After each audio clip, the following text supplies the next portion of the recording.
Good evening. তো দেখো, আজকে একটু বিকেলে বেরোবো, একটু দরকার আছে বাজারে।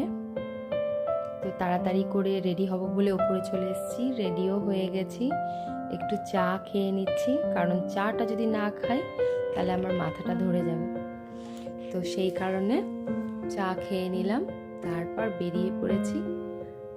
একটু ঘড়ির দোকানে এসেছি, মেয়েদের তো অভ্যাস একটু হাতে দিয়ে দিয়ে দেখা, তো দেখলাম। এরপর চলে গেছি ঘড়ির দোকান থেকে একটা মলে, সেখানেও কিছু কেনাকাটি করেছি। আর এত জিনিসপত্র আর এত অফার দিচ্ছে, কোনটা ছেড়ে কোনটা নেব। প্রচুর কেনাকাটাও করেছি।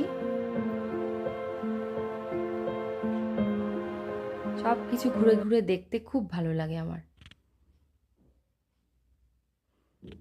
এ দেখো, প্রচুর কিনেওছি আমি, কেনা হয়ে গেছে। তারপর সাবওয়ারিতে চলে এসেছি।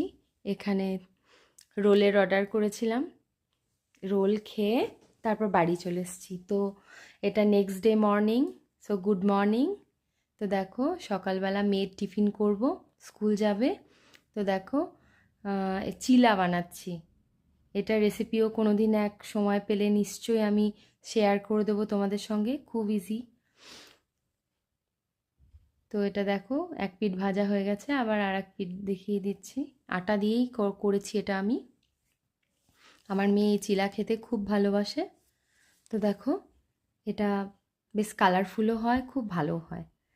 টিফিন হয়ে গেছে, সস দিয়ে দিয়েছি। এরপর মেয়েকে দিয়ে ফিরেছি। তারপর দেখো, একটু কফি খাচ্ছি। কফি খেয়ে সেই বিস্কুট ছোটোবেলাকার আমার মা আনিয়ে রেখেছিল, খুব ভালো লাগে আমার এই অরেঞ্জ ফ্লেভারের বিস্কুটগুলো। আর এইটাও দিয়েছিল খেতে, কিন্তু এটা আমি খাইনি, মেয়ের জন্য নিয়ে এসেছি। বাজারও করেছি, দেখো বাজার দেখিয়ে দিলাম। আর ভুট্টা কিনেছি আজকে, ভুট্টা পেয়েছিলাম, আজ কেজিতে নিয়ে এসেছি।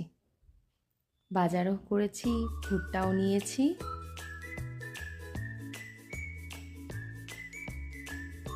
তারপর দেখো, বাজার টাজার করে আমি এসেছি ঘরে। রান্নাটাও দেখিয়ে দিলাম, দেখো কি কি রান্না করেছি, কি রান্না করেছি এবং কি অবস্থায় রান্নাটা করেছি।